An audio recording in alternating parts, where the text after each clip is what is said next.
আমরা আবার ফিরে যাব। আল্লাহ বললেন ওয়া ইন্না ইলাইহি রাজিউন, আমরা বলি আমরা আবার আল্লাহর কাছে ফিরে যাব। মনোযোগ দেন, আমাদের এই পৃথিবীতে গত হয়ে গেছে কোটি কোটি মানুষ মারা গেছে। এই মানুষগুলি কি হলো? মাটির সাথে মিশে গেছে। আমাদের সনাতনী ভাইরা মানুষদেরকে পুড়িয়ে ফেলে, ঠিক আছে না, তাদের ধর্মের নীতি অনুযায়ী। তো পোড়ানোর পরে এই মানুষটা কি হয়ে যায়? কয়লা হয়ে যায়, অথবা ছাই হয়ে যায়, বা ভস্ম হয়ে যায়। কিন্তু সেটা তারপরও কি হয়? মাটির ভিতরে অবশিষ্টগুলি মাটিতে অথবা পানিতে কি করে? ফেলে দেয়, তাদের ধর্ম রীতি নীতি অনুযায়ী। আমরা কি করি? কবরস্থ করি। খ্রিস্টানরা কি করে? কবরস্থ করে। ইহুদিরা কি করে? কবরস্থ করে। এবং আনুষঙ্গিক অন্যান্য ধর্মের তারা অনেকেই কবরস্থ করে, অনেকেই পুড়িয়ে দেয়। তো মনোযোগ দিবেন, আমাদের বডি পুড়ায়, কিন্তু রুহ কি পুড়াইতে পারি? وَيَسْأَلُونَكَ عَنِ الرُّوحِ قُلِ الرُّوحُ مِنْ أَمْرِ رَبِّي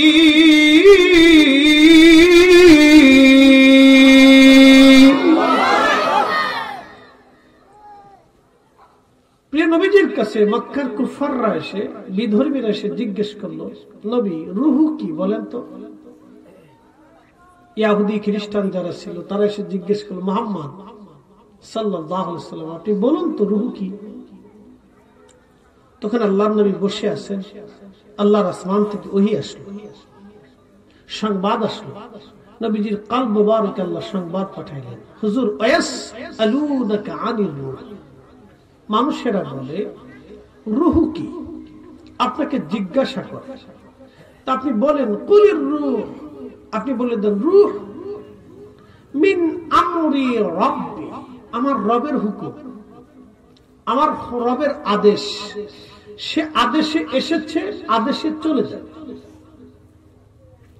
বলেন তো পৃথিবীতে কোটি কোটি মানুষ গত হয়ে গেছে, মারা গেছে, দেহ মারা যায় না, রুহ চলে যায়? রুহ চলে যায়, রুহ কিন্তু মরে না, তার পরিবর্তন হয়। যেমন রুহের জগতে ছিলাম, সেখান থেকে আল্লাহ মায়ের রেহেমে নিয়ে আসলেন। একসাথে বলবেন আল্লাহু আকবার। রুহ এবং দেহ যদি এক হইতো, রুহ এবং দেহ যদি এক হইতো, রুহ এবং দেহ যদি এক হতো, তাহলে পৃথিবী ভিন্ন দিকে প্রবাহিত হতো। রুহ এবং দেহ এক না, এটা ভিন্ন জিনিস। যদি রুহ এবং দেহ এক হতো, তাহলে রুহের সাথে দেহ চলে যেত। কথা ঠিক আছে না? রুহের সাথে দেহ কি হতো? চলে যেত। কিন্তু রুহ আলাদা, দেহ আলাদা। এই দেহের ভিতরে আল্লাহ রুহ প্রবেশ করে কতদিনে? মায়ের পেটের ভিতরে 120 দিনের মাথায়, 120 দিন। বলে এই কথা কে বলছে? এই কথা আল্লাহ রাসূল বলছে। আরো কে বলছে? আমার আল্লাহ বলছে। وَبَدَأَ خَلْقَ الْإِنسَانِ مِنْ طِينٍ,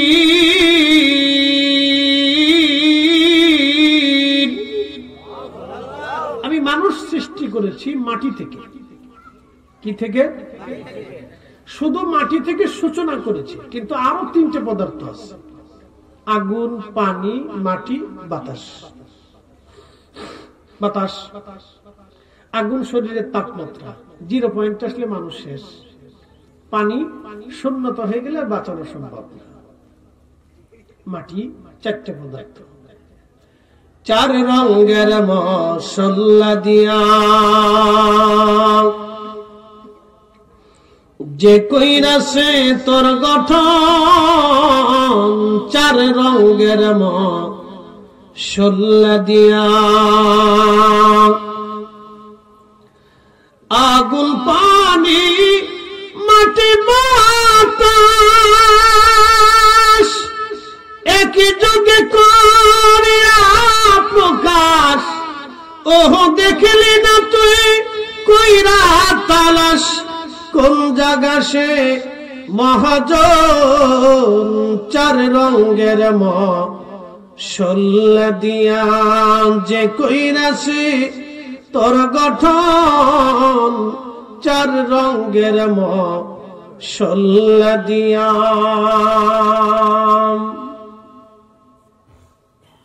চারটে পদার্থ দিয়ে আল্লাহ আপনাকে বানাইলেন, আপনি কে বানাইছে আপনি তাকে খুঁজেন নেই।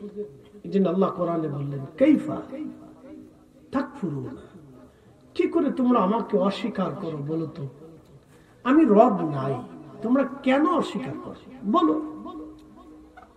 অকুনতুম আমওয়াতা, তুমি নির্জীব ছিলে, নিষ্প্রাণ ছিলে, অস্তিত্বহীন ছিলে, সৃষ্টিতে তোমার কোনো অস্তিত্ব ছিলই না। কথা তো সত্য। আমার বয়স 40, 45 বছর আগে এই পৃথিবীতে আমার কোনো অস্তিত্ব ছিল না। জোরে বলে ছিল ছিল না।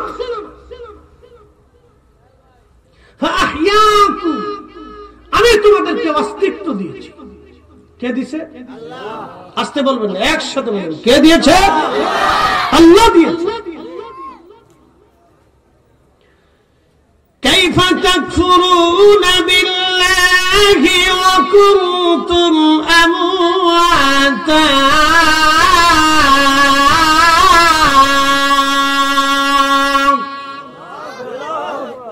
আল্লাহর কথা কত পরিষ্কার, একটু দেখেন।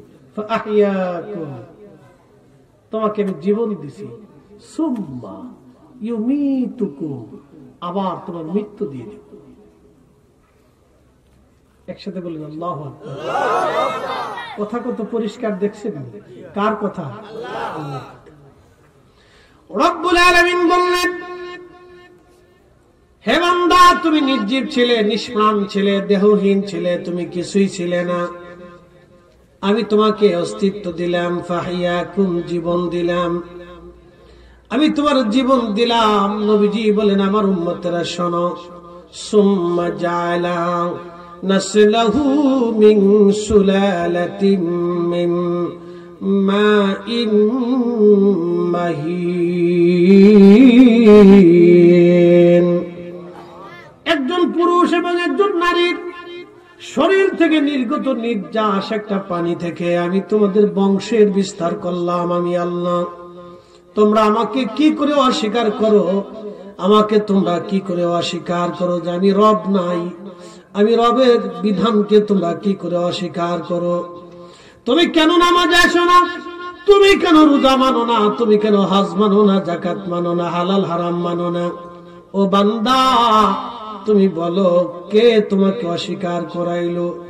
ইয়া আইয়ুহাল ইনসান, হে মানব জাতি, আল্লাহ বলেন হে মানুষেরা, হে মানব জাতি, মা গররাকা বিরাব্বিকাল কারীম, বলো কে তোমাকে আমি আল্লাহ থেকে জুদা করে দিল? হে মানব জাতি তুমি বলো, কে তোমাকে আমি আল্লাহ থেকে জুদা করে দিল? কে তোমাকে আমি আল্লাহ থেকে জুদা করলো? বলো আল্লাযী খালাকাকা, যিনি তোমাকে সৃষ্টি করলেন, ফাসাওয়াকা, তোমাকে সুবিন্যস্ত করলেন, ফাআদালাক, এবং তোমাকে সুঠাম করলেন, শক্তিশালী করলেন। আচ্ছা বলেন তো, চোখের পাওয়ারটা কে দিয়েছে? যদি চোখ নষ্ট হয়ে যায়, পৃথিবীর সব জ্ঞান আর বিজ্ঞানকে এক জায়গায় আসতে বলেন। যদি চোখ নষ্ট হয়ে যায়, পৃথিবীর সমস্ত জ্ঞান আর বিজ্ঞান এক জায়গা হলে আল্লাহর দেওয়া তৈরি করে একটা চোখের মতো চোখ কি বানাই দিতে পারবে? আর না, আর সম্ভব না। আল্লাহর দেওয়া চোখের মতো চোখ আর বানাই দিতে পারবে না।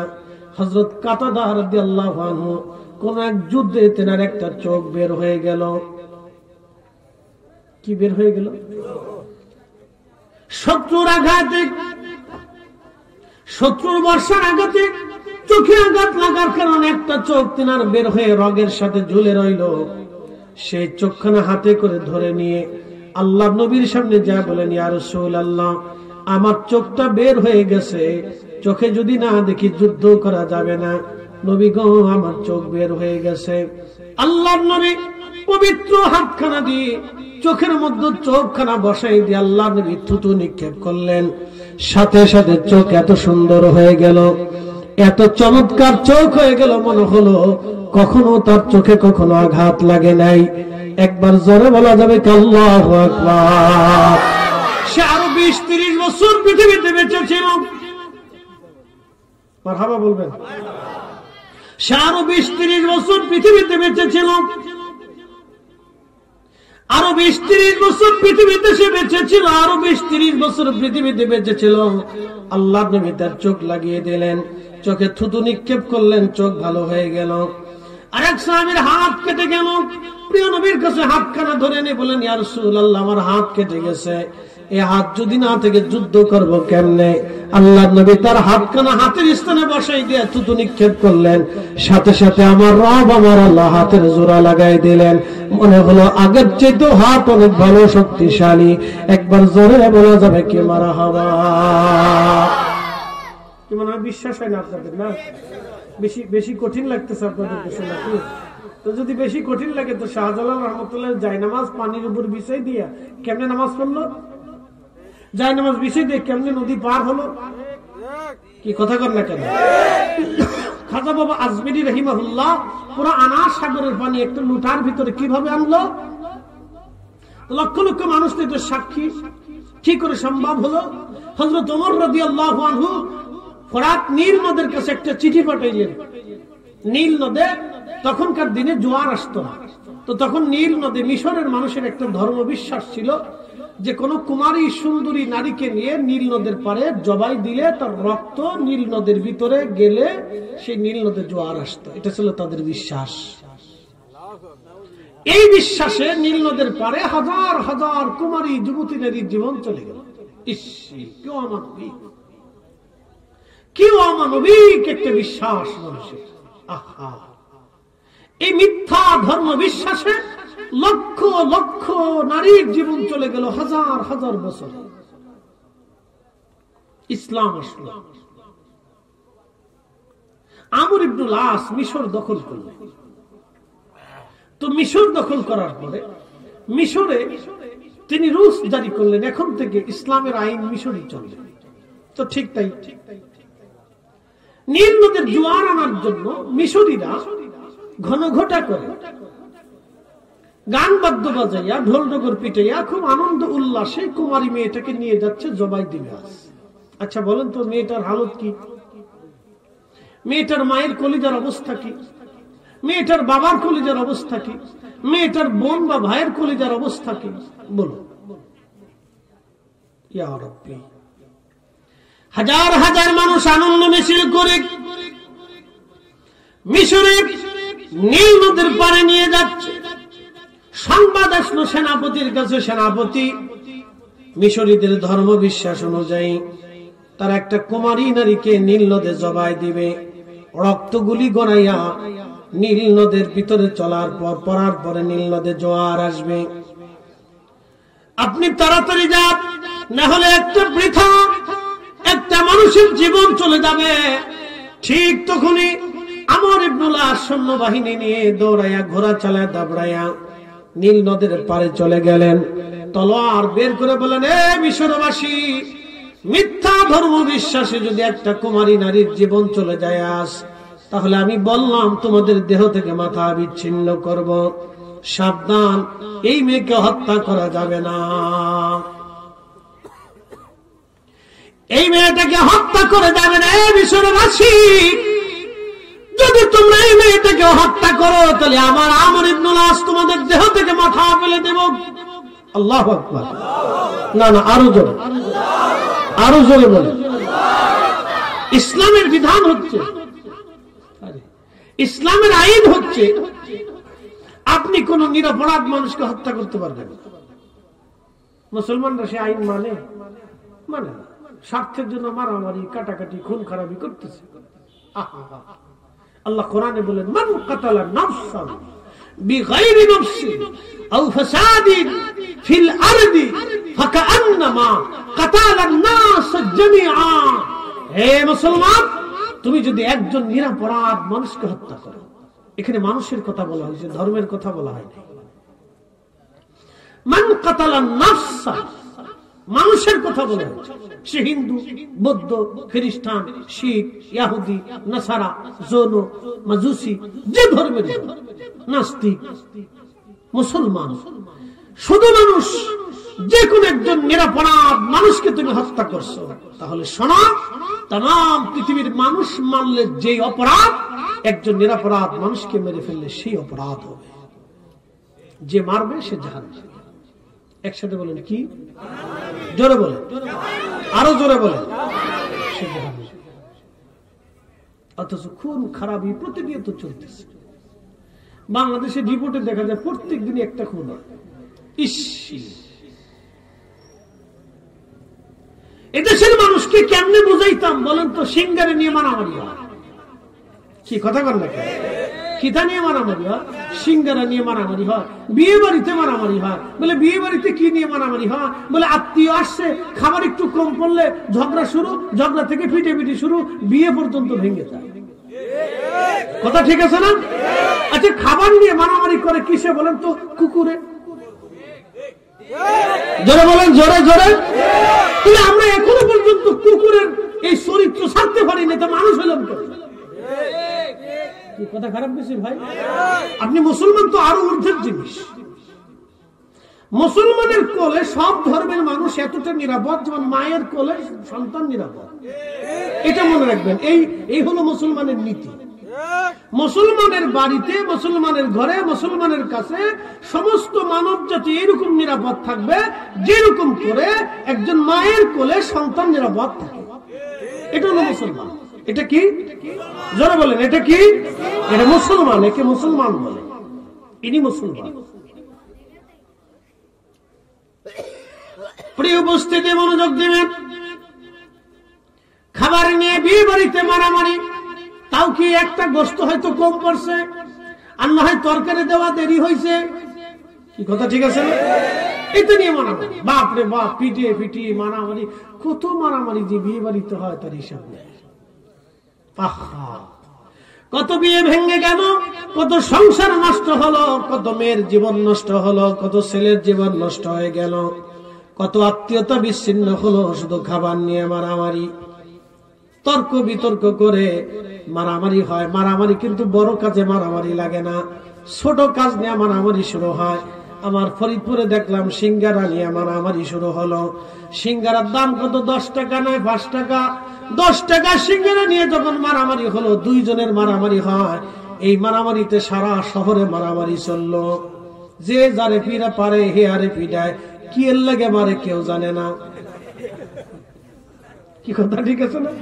যে কি জন্য মার কেউ জানে না, কিন্তু মারতেছে। শয়তানে লেলটা হয়ে নাচে আর করে মানব জাতিরে ভেজাই দিছি, যা কাজে ভেজাই দিছি যা। কি মানুষ আপনি চিন্তা করেন। এর আশরাফুল মাখলুক, সৃষ্টির সেরা জীব। কি কথা কর না কেন? আমরা সৃষ্টির সেরা জীব, সেরা জীব, সৃষ্টির সেরা জীব।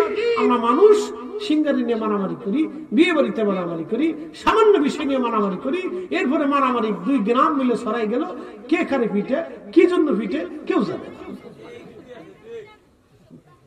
কেউ জানে যে ঘটনা কি, কেউ জানে না, কিন্তু পিঠে পিঠে চলতেছে। হ্যাঁ, মানুষ। আমি নাম দিচ্ছি মানুষটা মাঙ্গুস। মুসল্লিরা মোবাইল কি পাগলের পাল্লায় বসি না। বাবা কথা বলেন বাবা। আমার দিকে তাকো বাবা। এই বয়সে বসে রয়েছে একটু বেশি। এদিকে বসে থার বয়স, তুফান উড়ানোর বয়স। তুফান তুফান বসতে হবে। আল্লাহু আকবার। না আরেকটু জোরে। মানুষ। আমরা কি? জোরে বলেন, আমরা কি? কিন্তু মানুষ হইতে পারছি? কুত্তার মধ্যে 3টে গুণ আছে। কুকুরের মধ্যে কয়টা গুণ আছে? 3টা। 1 নাম্বার, কুকুর খায় কম। 2 নাম্বার, কুকুর ঘুমায় কম। 3 নাম্বার, কুকুর প্রভু ভক্ত।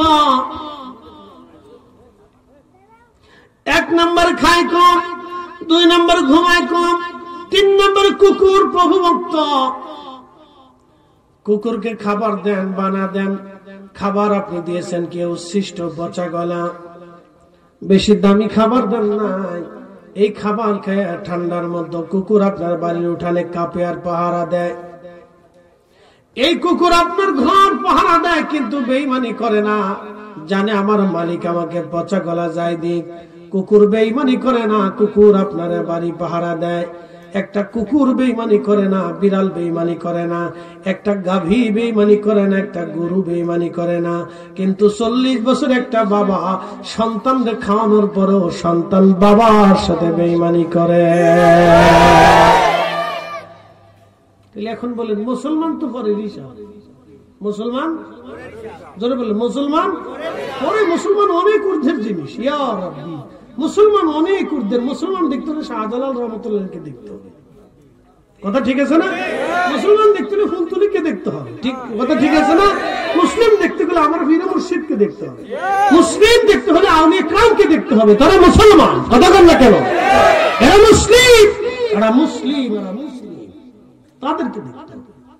আমরা হচ্ছি নাম কস্তে আব্দুল করিম, আব্দুর রহিম, আব্দুল জব্বার, এটা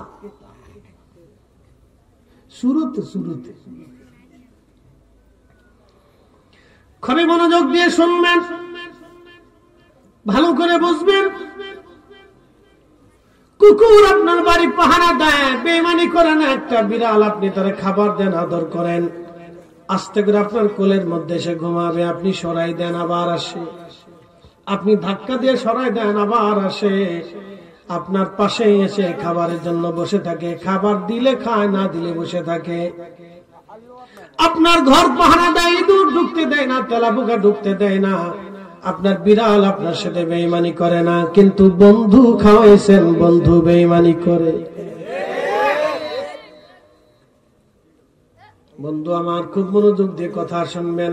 আমাদেরকে মানুষ হতে হবে, যে তোমরা আশরাফুল মাখলুকাত, মানুষ মানুষ মানুষ। আল্লাহ আমাদেরকে সর্বশ্রেষ্ঠ জাতি বানিয়েছে, শ্রেষ্ঠত্ব আল্লাহ আমাদেরকে দিয়েছে। ভাই আমার, মনোযোগ দিয়ে কথাগুলি শুনবেন। আহা, এই মানুষ আমরা মানুষ হতে পারলাম না, এ মানুষ আমরা মানুষ হতে পারলাম না। আল্লাহ হযরত আলী রাদিয়াল্লাহু আনহু ইন্তেকাল করলেন, ওনাকে একজন ছুরির আঘাত করলো। কোন হিন্দু মারে নাই, বৌদ্ধ মারে নাই, খ্রিস্টান মারে নাই, ইহুদি মারে নাই, মারল এক মুসলমান। তাও তার নাম আব্দুর রহমান মুলজিম খারিজি। সারা জীবন মনে রাখবেন, আল্লাহু আকবার, জঙ্গিবাদ, উগ্রবাদ এটা মুসলমানের কোন ধর্ম না। হযরত আলীকে যে হত্যা করলো সে খারিজি, সে উগ্রবাদ ছিল, জঙ্গিবাদ ছিল। হযরত আলীকে যে হত্যা করলো তার নাম আব্দুর রহমান মুলজিম খারিজি। নামাজ পড়া অবস্থায় হযরত আলীকে শহীদ করা হলো, নামাজ পড়া অবস্থায় ছুরির আঘাত করলো। তার মানে বোঝা গেল মুসলমান মুসলমানের কাছে নিরাপদ না, তার মানে সে মুসলমান হতে পারে নাই। কথা বল না কেন? আজকে আপনাদেরকে একটা মাসালা শোনাই, এই যে আমাদের দেশে গ্রামে গ্রামে ঝগড়া হয় না, এলাকায় এলাকায় ঝগড়া হয় না, দলে দলে ঝগড়া হয় না, বিভিন্ন জায়গায় মারপিট হয় না, মারপিটে মানুষ মারা যায় না, যে মারে সে জাহান্নামী, যে মরে সে জাহান্নামী। আশা বাবা, কারণ কি? হ্যাঁ, যে মারে সে জাহান্নামী, যে মরে সে জাহান্নামী। কারণ দুটি কাজে করতে যায় মরছে, দুটোই ভিড়ি করতে যায় মরছে। কথা বল না কেন? দুটোই জাহান্নামী। আমরা তো মন লেখালি কই শহীদ হয়ে গেছি। শহীদ কি একবারে বাপ দাদার উদ্ধারি সম্পত্তি নাকি? এটাকে বলে আরবিতে বলে আসাবা। আল্লাহ নবী বলেন, তোমরা যারা সাম্প্রদায়িক দাঙ্গা সৃষ্টি করো তোমরা জাহান্নামী।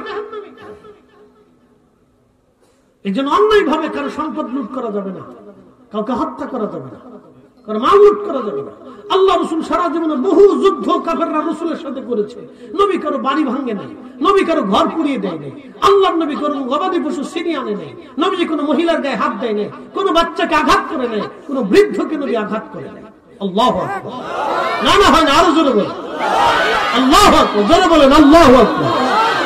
আল্লাহর নবী বদরের যুদ্ধে 70 জন কাফেরকে নবী অ্যারেস্ট করে নিয়ে গেলেন। কতজন?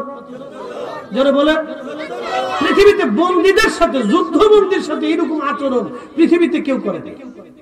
70 জন কাফেরকে নবী ধরে নিয়ে গেলেন। 70 জন কাফেরকে ধরে নেওয়ার পরে এই কাফেরদের ভিতরে নবীজির একজন চাচাও ছিল, তার নাম আব্বাস রাদিয়াল্লাহু আনহু। চাচা, আপন চাচা। রাত্রিবেলা তাদের হাত বেঁধে, তখন তার এরকম জেলখানা ছিল না, ছিল তো সবার হাত পা বাইধে খুঁটির সাথে বেঁধে রাখছে যাতে পালাই না যায়। তো সবার হাত বেঁধে রাখছে। হযরত আব্বাস রাদিয়াল্লাহু আনহুর হাত, উনি একটু মোটা সোটা ছিলেন, ভারী মানুষ থাকার কারণে ওনার কষ্ট হচ্ছিল, উনি কষ্টে উনি কেঁদে ফেললেন। নবীজি ঘরের মধ্যে ছিলেন, অবস্থা আল্লাহর নবীজি, আল্লাহর হাবিব কান্নার আওয়াজ শোনার পরে বুঝতে পারছে তার চাচা কাঁদতেছে। আল্লাহর নবী সহ্য করতে পারলেন না, ছটফট করে বের হয়ে এসে বললেন, সাহাবীরা তোমরা আমার চাচার হাত বাঁধন খুলে দাও। নবীজি সাহাবীরা চাচার হাত খুলে দেওয়ার পরে আল্লাহর নবী বললেন, আমি তো আমার চাচার হাত খুলে দিলাম, বাকিদের তো কষ্ট হচ্ছে, তাহলে বাকিদেরও হাত তোমরা খুলে দাও। আল্লাহু আকবার। আপনি ইনসাফ দেখেন, চাচার হাত খুলে দিয়েছে। চাচার হাত খোলার পরে আল্লাহ রাসূল বললেন, আমার চাচারও যেমন কষ্ট হচ্ছে, বাকিদেরও তো কষ্ট হইতেছে, তোমরা বাকিদেরও বাঁধন খুলে দাও। সবার জন্য কাপড় এনে দাও, তার জন্য কাপড় পরে, সবার জন্য খাবার এনে দাও, তার জন্য খাইতে পারে। পৃথিবীতে যুদ্ধবন্দীর সাথে এইরকম আচরণ কেউ করে নাই। দেখছেন ইসরায়েলিরা ফিলিস্তিনিদেরকে ধরে নিয়ে মারতে মারতে মারতে মারতে তাদের জীবন শেষ করে। ফিলিস্তিনিরা যখন ইসরায়েলিদেরকে ধরে নিয়ে গেল, গায়ে একটা ফুলের টুকাও দেয়। এটা ইসলাম। একসাথে বলবেন আল্লাহু আকবার। এটার নাম কি? এটা হামাসরা দেখাইছে যে মুসলমান কি জিনিসটা, হামাসরা দেখাইছে। সুন্দরী একটা নারী ধরে নিয়ে যাওয়ার পরও যে অক্ষত ফিরে যায়, পৃথিবীর ইতিহাসে নাই। তাও নারী যোদ্ধা, এমনি নারী না, যোদ্ধা নারী ধরে নেওয়ার পরেও যে অক্ষত ফেরত পায় 3 মাস পরে, এটা হলো, এটার নাম ইসলাম। এটার নাম ইসলাম। হামাস দেখিয়ে দিয়েছে যে ইসলামের আদর্শ কি জিনিস। এত কঠিন যুদ্ধ হওয়ার পরেও, তাদের হাজার হাজার বাড়িঘর ধ্বংস করে দেওয়ার পরেও, তাদের ৭৫,০০০ মানুষ হত্যা করার পরেও, তাদের বাচ্চা কাচ্চা মেরে ফেলে দেওয়ার পরেও তাদের যুদ্ধবন্দীদেরকে তারা ফেরত দেয় অক্ষত। এরা মুসলমান দেখিয়ে দিয়েছে মুসলমান কাকে বলে।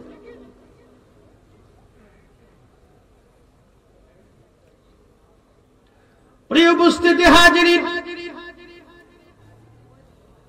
বন্ধু আমার খুব মনোযোগ দিয়ে কথাগুলি শুনবেন। হযরত আলী রাদিয়াল্লাহু আনহু, হযরত আলী কাররামাল্লাহু ওয়াজহকে যখন শহীদ করা হলো, 3 দিন তিনি আহত অবস্থায় ছিলেন, রক্তক্ষরণ হচ্ছিল। 3 দিন পরে তিনি শহীদ হয়ে গেলেন। সকালবেলা ফজরের পরে তার জানাজা হলো। জানাজা করে তাকে কবরস্থ করে নিয়ে যাওয়ার জন্য নিয়ে যাওয়া হচ্ছে। ঠিক এমন সময় নিয়ে যাওয়ার সময় এক অন্ধ খ্রিস্টান মেয়ে মসজিদের পাশে দাঁড়ায় দাঁড়ায় কাঁদে আর বলে, ও মুসলমানরা, বলো আমার খলিফা কি দুনিয়াতে বেঁচে আছে না মারা গেছে? এক অন্ধ খ্রিস্টান মেয়ে কাঁদে আর বলে, এ মুসলমানরা, তোমরা বলো আমার খলিফা কি দুনিয়াতে বাঁচা আছে না মারা গেছে?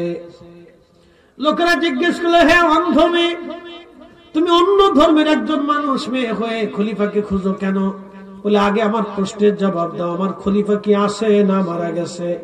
বলে, না, আজকে 3 দিন আগে খলিফাকে ছুরির আঘাত করা হয়েছিল। আজকে খলিফা শহীদ হয়েছেন। জানাজা পরে ওনাকে কাফন দাফনের জন্য কবরের দিকে নিয়ে যাওয়া হচ্ছে। তখন মেয়েটা চিৎকার মেরে মেরে কাঁদতেছিল, বলতেছিল, আহ, আমি যেটা ভেবেছিলাম ঠিক, আমার খলিফা আজ দুনিয়াতে নাই। বলে, তুমি খলিফার জন্য কাঁদো কেন? তুমি তো অন্য ধর্মের মানুষ, খলিফার জন্য তোমার এত মায়া কেন? অন্ধ মেয়েটা ডাক দেখে, শোনো, আমার খলিফা প্রত্যেক ওয়াক্ত নামাজ শেষ করার পরে রাত্রিবেলা এশার নামাজ পড়ে আমার বাড়িতে যাইতেন। আমি অন্ধ মেয়ে বিধায়, আমি গরিব মানুষ বিধায় খলিফা আমার ঘরে খাবার দিতেন, আমার খোঁজ খবর নিতেন, আমার সব কিছু জেনে শুনে খোঁজ খবর নিয়ে খলিফা বাড়ি যাইতেন।